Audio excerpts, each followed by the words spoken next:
This is my comparison between the Sony A7 Mark II and the Sony A6300. Which one is right for you?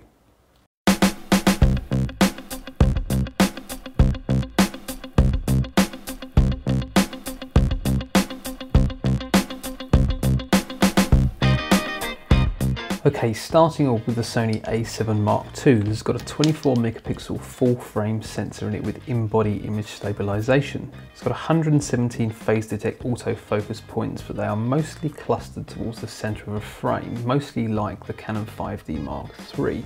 Weighs around about 600 grams with the battery and the SD card, and it's a full magnesium alloy construction. This will shoot full HD at 60 frames per second in a largely uncompressed format. Moving to the A6300, this is also a 24 megapixel sensor. It's an APS-C size sensor, which is a 1.5x crop factor, and it's not stabilized. It's got 425 phase detect autofocus points spread the whole way across the frame. It's an all plastic construction and it weighs around about 360 grams, including the battery and the SD card. This little bad boy shoots 4K video at 30 frames a second and also shoots full HD at 120 frames a second for super slow-mo. In terms of handling, these both feel pretty nice in the hand, but I do prefer the deeper grip of the A7 Mark II. This feels a lot more nicely balanced, particularly with this nice 55 1.8 prime on here.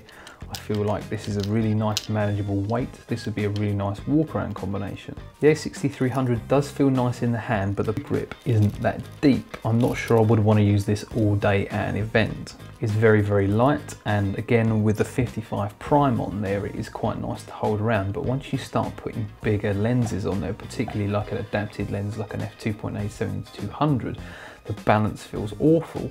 The A7 II has 3 different wheels on it, which can all be customized to do different things. I have mine set up for aperture, shutter speed and ISO. It also has an exposure compensation dial and 4 custom buttons. I've got one of these set up so it enables me to change the focus point fairly quickly, but it's not really done that quickly, not very easily like something on my 5D Mark III. The A6300 has 2 wheels on it, one on the back and one on the top. It has no exposure compensation dial, and it has 2 custom buttons. The A6300 by default, however, has a button on the back where you can select that and then move the pad around to select your focus point. You can actually leave this on all the time so you can constantly change your focus point.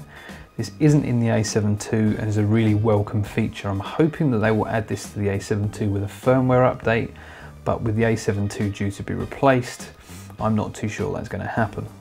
I think if you're shooting largely still subjects like portraits and landscapes, then the A7 II is probably going to be the better camera because the image quality is better.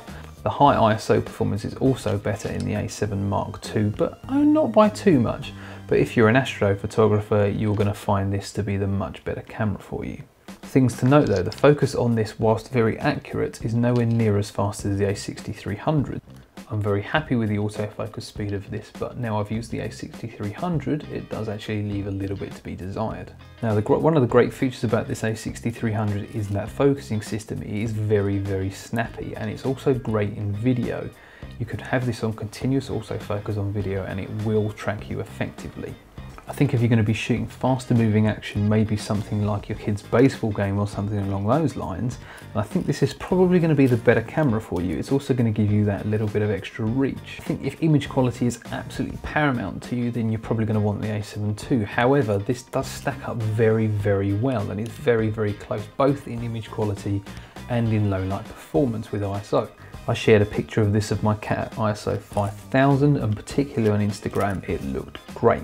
I touched on the point earlier that the A6300 sensor is not stabilized like the A7 II sensor is. However, if you're going to be using this with adapted lenses, particularly for something like video, having in-body image stabilization is really helpful because it means whatever lens you put on there is stabilized. So it's kind of deciding what you need between 4K video and 120 frames per second at full HD, or whether you want permanently stabilized video, but your limitation is 1080p at 60 frames a second. One final thing to note in the video is that this A6300 does overheat.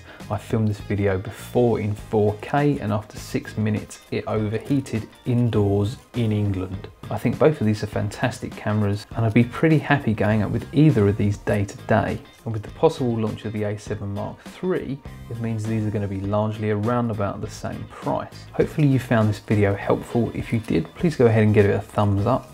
And please subscribe for more content from me and Toby over the coming months. And don't forget, you can travel with us. Please go to photorec.tv/travel. Thanks for watching. Goodbye.